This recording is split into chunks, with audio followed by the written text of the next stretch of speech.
Hi guys, welcome back to my channel. It's Monard. Today we're just going to be doing a little chat and a little reminiscing. I'm just going to take you through my weekend. I went out of town for 4 days last weekend and I went to Atlanta, Georgia for the first time. I've never been to Atlanta before. I've been to the surrounding cities but not Atlanta specifically.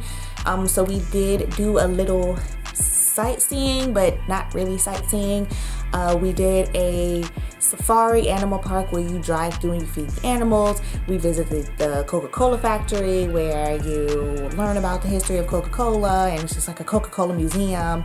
And they did Coca-Cola tastings, which was really fun, which I'm going to add in the video, so stay tuned to watch me try different flavors of Coca-Cola. And then we went to the aquarium as well, which I believe Atlanta, Georgia has the biggest aquarium in the world.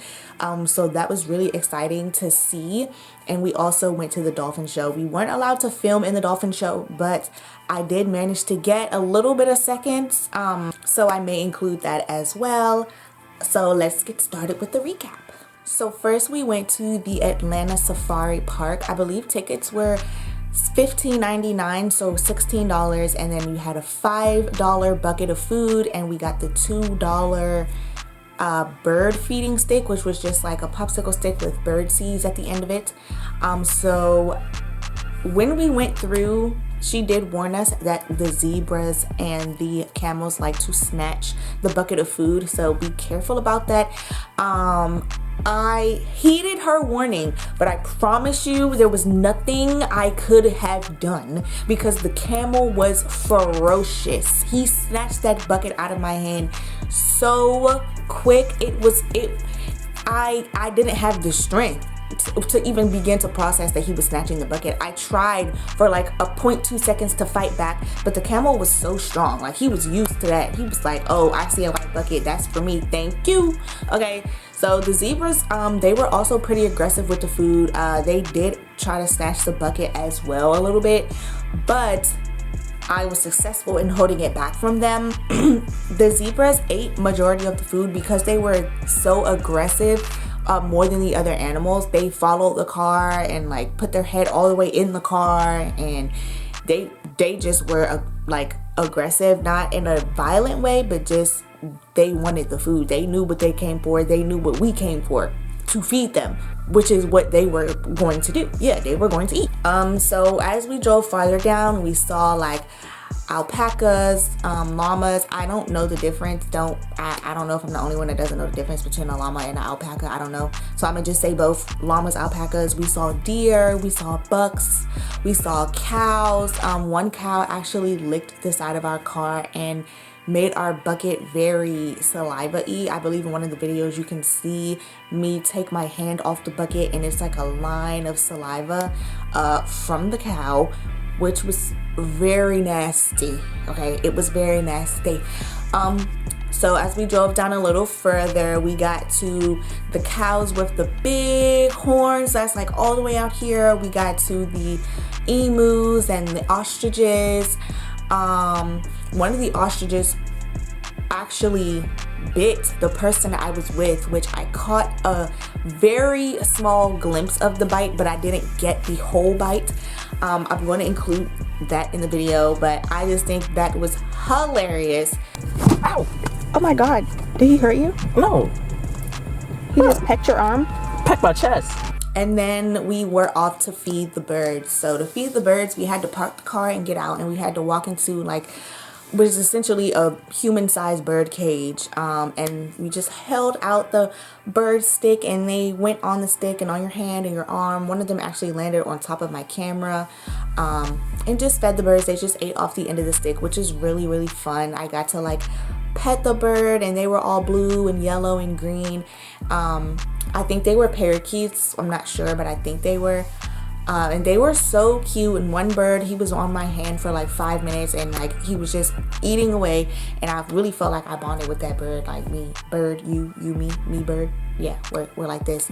After that, we saw the giraffes. If you know me, you know that my favorite animal is a giraffe. I love me a giraffe. I've never seen a giraffe in person. It was my very first time seeing giraffes in person. I don't know how they're my favorite animal and I never saw them in person, but they just are. and I lost my entire mind when I saw them. They were baby giraffes. I was expecting adult giraffes, but I guess, you know, they might be more rare to see in the US maybe. I don't really know. But I've never seen an adult giraffe or baby giraffe before this trip, but I saw a baby giraffe, and maybe they were like teenagers.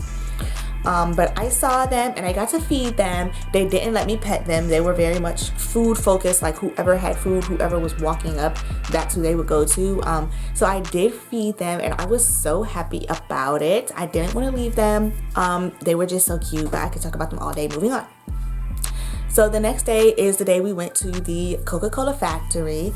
When you first walk in, there's just a couple huge bottles of Coca-Cola. You go into this room where it's like all this Coca-Cola paraphernalia, and they tell you the history about the Coca-Cola, and all the artifacts that's on the walls have a history, and they're real artifacts, and they were used in the 1800s and the 1900s, and when Coca-Cola first started coming out, and all that good stuff. Then you walk through, it's just like literally a museum where they have like facts on the walls. They have old bottles of Coca-Cola, like the evolution of the bottles, whatever. One of the rooms actually was a screen of all the different Coca-Cola products. Like, I didn't know that Coca-Cola had so many different products. I really had no idea of how extensive the company was. I didn't know they made Powerade, Dasani, Smart Water, High C. They even make some Korean drinks where you find at like H Mart or Asian markets. They play a hand in that as well. So it was just a lot of different things, and I'm sure I'm missing stuff. I can't remember every single thing, but there are a lot of different things that Coca-Cola is involved in, and I really didn't know how big or how wide that they were stretched. After that, we got to try a flavor of Coca-Cola that hasn't been released yet. So I don't know the name, but it's like a pink flavor. To me, it tasted like vanilla something. But I know they already have a vanilla Coke out, I believe. So I'm not sure what it would be, but it really tastes like vanilla and something. I'm not entirely sure, but we got to taste a secret flavor that they have not released, and it was really good. Honestly, I probably give it like a 9 out of 10. It was so good, and I don't drink soda at all, so I was really going against everything that I believed in when I visited this factory, because they had a room of Coca-Cola that was over 100 different flavors of Coca-Cola from around the world. Okay, so I did skip all the ones that were from North America because I live in North America and I've already had majority of them. So I did try different drinks. I don't remember all the places that I tried, but I will insert a video. Country Club from the Dominican Republic. Fanta Pineapple from Greece.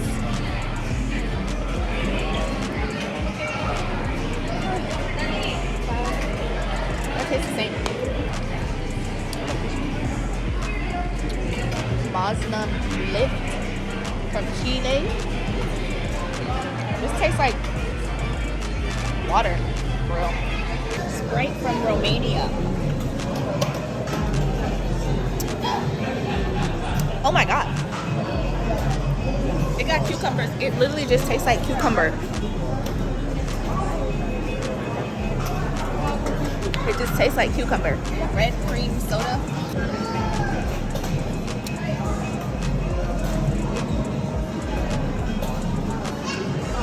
Pretty good.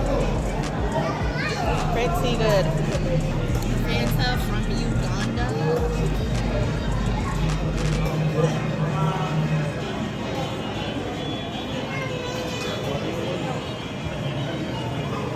Don't like that.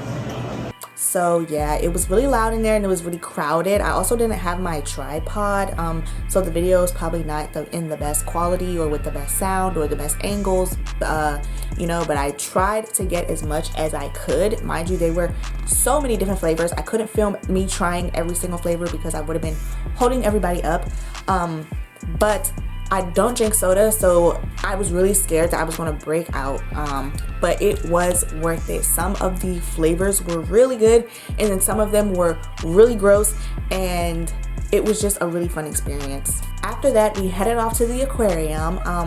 So as I said before, the aquarium It's the biggest in the United States, and it was very apparent that it was huge. When you walked in, it's like a atrium. They have like 7 different entrances for all the different types of fish and types of water fish and types of sharks and birds and all these other things.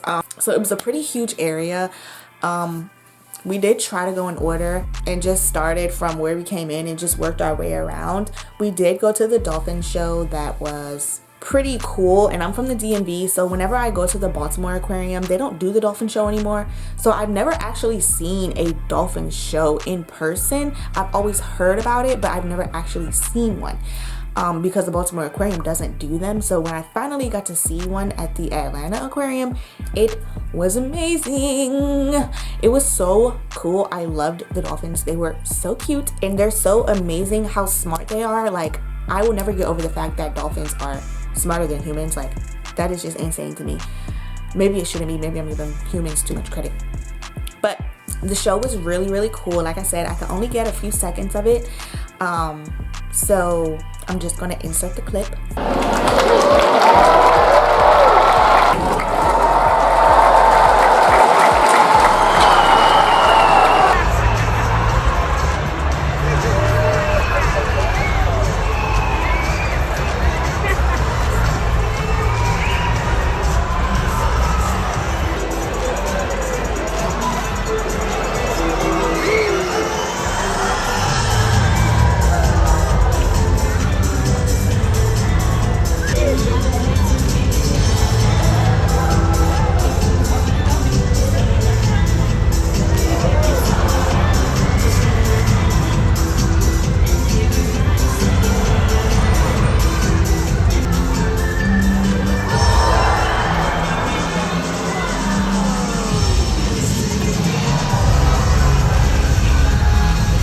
And some of these clips that I'm going to show you guys are from my phone, so it may be different from the camera clips versus the phone clips, but I'm going to try and include as many clips as possible, all the relevant ones. We did also see eels, we saw sharks, we saw turtles, we saw a lot of fish, we saw glow in the dark fish, and it's like their eyes were just glowing, like they thrive in darkness. The room was all dark, and all you saw were their eyes. They were like if Batman had headlights for eyes. Like, it was so cool to see that. We also got to see them feeding the alligators. I believe I got footage of that, and it was an albino alligator, and I've never seen, this was as much a human interaction or animals doing things. You know, a lot of the times when you go to the aquarium or you go to the zoo, it's like the animals are just laying around, or the elephants are just laying around. When you go to the zoo, the fish are just swimming. Like, you want to see them like eating, you want to see them interacting with the zoo people or the aquarium people, things like that. So it was really fun to see the animals. Like, actually we got to feed the animals, and they were actually feeding the fish. When we went to the aquarium and we went to the dolphin show, they were actually feeding the dolphins. They got volunteers. They had a splash zone, which I did not sit in because I have a camera, I have a phone, I have hair. I'm just not going to do that. But it was really fun, and it was just fun to see the animals and the fish interacting with a human or one another, or just not being stagnant and not just laying around, you know? Yeah, that was the highlights of the trip. I might insert some more clips at the end of the video just because I feel like I'm not remembering everything, but those were my highlights. If I find any other interesting clips, I will insert them at the end. But this has been a weekend recap. Thank you so much for tuning in. Happy October. It is spooky season. I will be coming out with some spooky content of me going to haunted houses, or me reviewing haunted houses, or just making Halloween cookies, or just something that's going to be in the Halloween theme or the spooky season theme or the fall theme. So stay tuned for those videos because I do plan on posting this month. I'll see you guys in the next one. Peace.